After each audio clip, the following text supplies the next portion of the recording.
What if the future of Grand Prix dressage is not being decided in the arena, under the bright lights of competition, but instead in quiet conference rooms, in conversations that most riders will never hear, and in proposals that at first glance seem almost too subtle to matter, yet have the potential to reshape the sport at its highest level? For generations, Grand Prix dressage has stood as the ultimate expression of control, refinement, and harmony between horse and rider. A discipline built on centuries of tradition and guided by principles that trace back to classical horsemanship. It is a world where precision is everything, where each movement is judged not only on execution, but on the visible qualities behind it, and where the smallest detail can separate excellence from mediocrity. Within this framework, certain elements have become so deeply ingrained that they are rarely questioned. The double bridle, for example, is not simply a piece of equipment, but a symbol of arrival, a sign that both horse and rider have reached the highest level of training.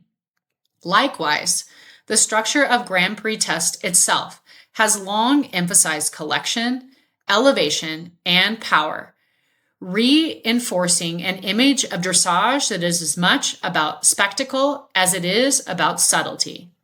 And yet, despite this long-standing stability, there are moments in any sport when the underlying assumptions begin to shift, when questions that were once unthinkable start to be asked, and when the line between tradition and evolution becomes increasingly difficult to define. That is the moment dressage appears to be entering now. As discussions emerging from the FEI Sports Forum suggest that even the most established aspects of the sport may no longer be immune to change. Among the proposals being explored are two ideas, on the surface may appear relatively simple, but whose implications run far deeper than they initially suggest. The first is the potential introduction of stretching movements into Grand Prix tests, including elements such as allowing the horse to take the reins forward and down, lengthening its frame while maintaining balance, rhythm, and connection. The second is the possibility of permitting snaffle bridles at the highest level of competition, challenging the long-standing requirement for the use of a double bridle. To understand why these proposals are generating such intense discussion, it is necessary to look beyond their technical details and consider what they represent within the broader context of dressage. Because neither stretching nor the snaffle is new, but they are fundamental components of training at every level of the sport, and both are deeply rooted in classical principles. What is new is the idea that they should be visible, measurable, and rewarded at the very highest level, rather than being confined to the training arena or lower levels of competition. The introduction of stretching movements into Grand Prix tests, for instance, is not simply about adding variety or creating a moment of relaxation within an otherwise demanding sequence of movements. It is about introducing a form of accountability, a way of testing whether the qualities that are assumed to be present in a highly trained horse are, in fact, genuinely there. When a rider allows the horse to lengthen its frame and take the reins forward, the resulting picture reveals a great deal about the horse's training. A horse that is truly through, supple, and correctly developed will maintain its rhythm, balance, and connection, even as the outline changes. By contrast, a horse that relies on tension, restriction, or artificial aids to maintain its frame may struggle to produce the same quality, exposing weakness that might otherwise remain hidden. In this sense, stretching becomes more than just a movement. It becomes a diagnostic tool, a moment within the test that strips away the appearance of correctness and replaces it with something far more difficult to achieve: authenticity. It challenges riders to demonstrate not only what their horses can do, but how they are doing it, and whether the training behind those movements aligns with the principles that dressage claims to uphold. At the same time, the discussion surrounding the use of snaffle bridles at the Grand Prix level touches on an equally fundamental aspect of the horse's identity: The double bridle has long been associated with advanced riding, offering the potential for refined communication through the combined use of the curb and the bridle.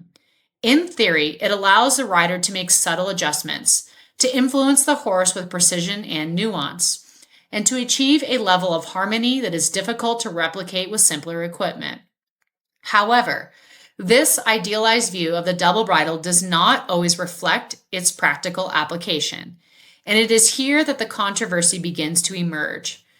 Critics argue that the double bridle, while capable of facilitating refined communication, can also be used in ways that prioritize control over harmony, particularly when the horse is not fully prepared for its use.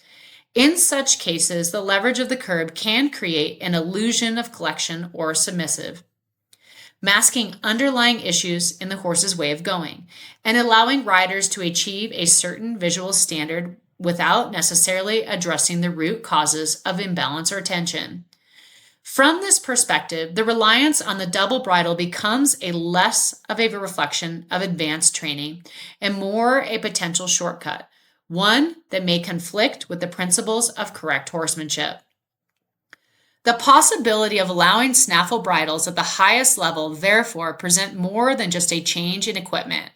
It represents a shift in emphasis, a move towards prioritizing the quality of training over the tools used to represent it.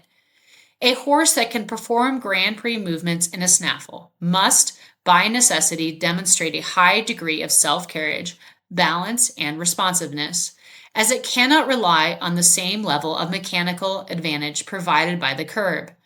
In this way, the snaffle becomes a test in its own right, one that challenges riders to achieve the same level of performance through training rather than equipment.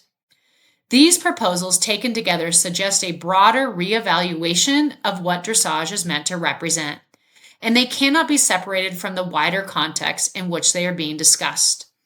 In recent years, the sport has faced increasing scrutiny, particularly in relation to training methods and judging standards. Concerns about horse welfare, particularly in relation to training methods and judging standards, have become more prominent, leading to calls for greater transparency, consistency, and accountability. At the same time, social media and increased access to information have made it more difficult for the sport to operate without external observation, bringing practices that were once confined to the training arena into the public eye. Within this environment, the FEI's willingness to consider changes such as these can be seen as a response to growing pressure, an acknowledgement that the sport must evolve if it is to maintain its legitimacy and public support. However, the path forward is far from straightforward, and each proposed change raises as many questions as it answers. The introduction of stretching movements, for example, would require a clear and consistent framework for judging, as the subjective nature of such movements could lead to significant variation in how they are interpreted and scored.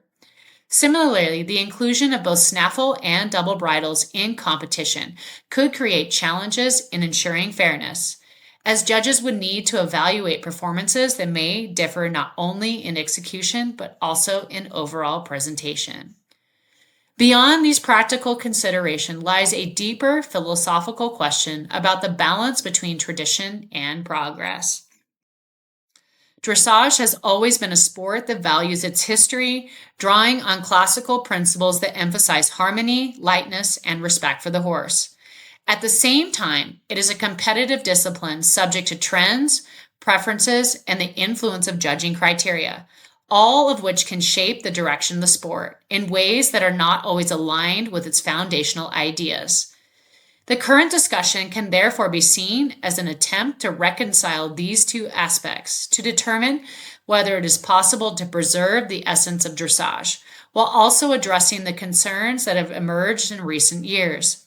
It raises the possibility that the sport may need to redefine its standards, not by adorning its traditions, but by returning to the principles that originally defined them. In this sense, the proposals being discussed are not just about specific changes to tests or equipment, but about the identity of the sport itself.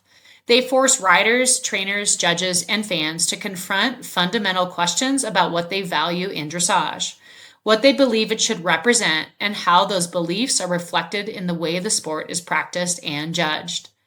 As of now, no final decisions have been made, and the outcome of these discussions remains uncertain. However, the fact that such changes are being considered at the highest level suggests that the sport is entering a period of reflection, one that may ultimately lead to significant transformation. Whether these changes are embraced or resisted, they have already achieved one important outcome, which is to spark a conversation about the direction of dressage and the principles that underpin it. And in a sport where so much depends on tradition, the willingness to engage in that conversation may be one of the most important steps forward. As this debate continues, it invites everyone involved in dressage to consider not only what the sport is today, but what it could become in the future and what role they wish to play in shaping the future. Because ultimately, the decisions that are made now will not only affect the structure of Grand Prix tests or the equipment used in competition, but will also influence the way dressage is understood, practiced, and perceived for years to come. And remember, I am not AI. I am just a friend that loves horses too.